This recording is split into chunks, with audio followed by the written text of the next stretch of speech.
Assalamualaikum warahmatullahi wabarakatuh. Perkenalkan, nama saya Rantia Saktiarti dari UIN Syarif Hidayatullah Jakarta. Dalam video ini saya akan menyampaikan materi tentang sikap demokrasi dan nilai Pancasila. Dalam sikap demokrasi itu ada 4 hal yang ada dalam sikap demokrasi, yaitu pertama, musyawarah, kedua, belajar berdemokrasi, ketiga, menghargai suara terbanyak, dan bersikap lapang dada. Kemudian pembahasan yang pertama, musyawarah. Apa sih musyawarah itu? Musyawarah merupakan salah satu cara penyelesaian setiap perselisihan atau perbedaan. Dalam musyawarah selalu ada pihak yang setuju dan tidak setuju terhadap suatu rancangan keputusan.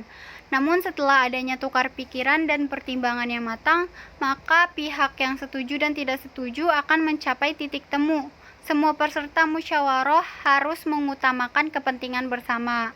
Dengan kata lain, musyawarah adalah membicarakan permasalahan-permasalahan bersama-sama dilakukan untuk mencapai kesepakatan.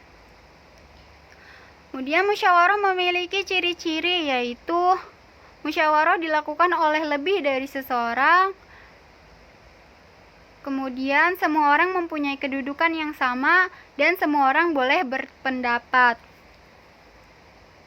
Tujuan musyawarah: pertama, mendapatkan kesepakatan bersama sehingga keputusan akhir yang diambil dalam musyawarah bisa diterima dengan baik dan dilaksanakan oleh semua anggota dengan penuh rasa tanggung jawab.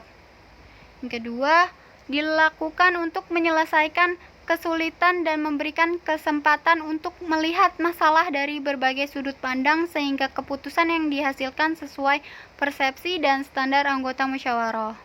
Dan yang terakhir, keputusan yang diambil dengan musyawarah juga akan lebih berbobot karena di dalamnya terdapat pemikiran, pendapat, dan ilmu dari para anggotanya. Adapun manfaat dari musyawarah, yang pertama, bisa menyelesaikan masalah lebih mudah, dapat memperkokoh kerukunan, adanya kebersamaan, dan bisa mempererat kerjasama, kemudian mengajari kita agar menghormati orang lain dan melatih untuk mengemukakan pendapat. Selanjutnya, contoh musyawarah. Contoh musyawarah dalam lingkungan keluarga seperti pembagian tugas di rumah atau menentukan destinasi liburan. Contoh dalam lingkungan sekolah seperti pemilihan ketua dan wakil OSIS. Musyawarah untuk mengadakan lomba dan pemilihan ketua dan wakil kelas dan sebagainya. Contoh dalam lingkungan masyarakat seperti musyawarah untuk membentuk panitia 17 Agustusan dan pembentukan sistem keamanan lingkungan dan yang lainnya. Kemudian contoh dalam lingkungan negara seperti rapat anggota DPR dan musyawarah untuk merumuskan undang-undang dan yang lainnya. Dan di sini ada contoh gambar dari musyawarah dalam lingkungan masyarakat, yaitu pembentukan panitia 17 Agustusan. Di sampingnya ada contoh gambar musyawarah dalam lingkungan sekolah di dalam kelas, yaitu pemilihan ketua dan wakil kelas. Pembahasan selanjutnya, belajar berdemokrasi. Demokrasi berarti kekuasaan oleh rakyat. Maksudnya yaitu semua keputusan ditentukan rakyat. Demokrasi adalah dari rakyat, oleh rakyat, dan untuk rakyat. Rakyat yaitu semua warga di suatu tempat. Dalam musyawarah, rakyat atau anggota bebas menentukan pilihannya. Mereka saling menghargai perbedaan masing-masing. Meskipun kalah, yang kalah tidak sakit hati dan mengakui kemenangan yang menang dan memberi selamat. Bagi yang menang tidak boleh sombong. Kemudian menghargai suara terbanyak. Bagaimana cara menghargai suara terbanyak? Yaitu pertama, melaksanakan keputusan dengan tanggung jawab. Kemudian menghargai orang yang terpilih, menghormati orang yang tidak terpilih. Orang yang terpilih tidak boleh sombong dan tidak mengejek. Kemudian mengucapkan selamat kepada orang yang terpilih. Selanjutnya, bersikap lapang dada. Lapang dada merupakan sikap terpuji dan harus dimiliki setiap orang. Lapang dada yaitu sikap mau menerima kekalahan, mau menerima pendapat, dan mau menerima kritikan.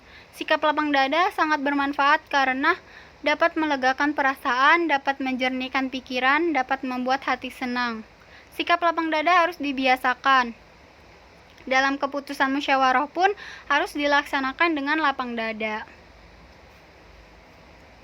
Kemudian dalam nilai-nilai Pancasila itu ada kejujuran. Jujur dapat berarti apa adanya. Kejujuran berarti suatu sikap yang mencerminkan satu kata dan perbuatan, artinya ucapan dan perbuatannya sama.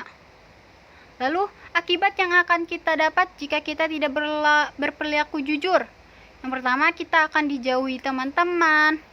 Kemudian kita tidak dapat dipercaya lagi baik oleh teman, guru, maupun orang tua.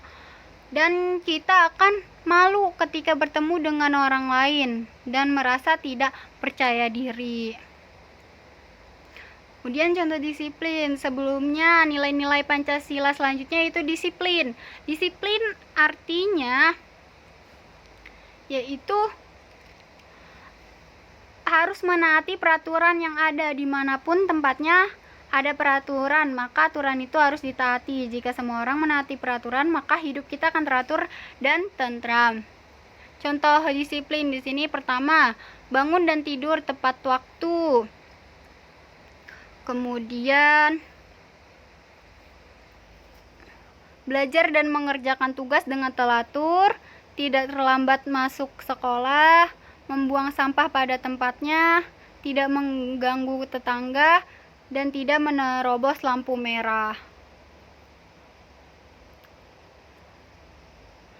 Kemudian nilai-nilai Pancasila selanjutnya, senang bekerja.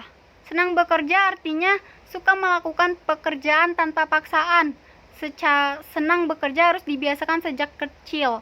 Senang bekerja merupakan perbuatan terpuji. Senang bekerja sangat penting dalam kehidupan sehari-hari. Kita harus kerja keras. Nah, manfaat dari senang bekerja yaitu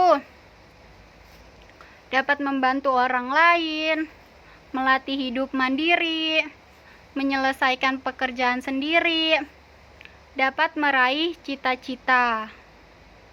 Baik, sekian materi yang dapat saya sampaikan. Kurang lebihnya mohon maaf.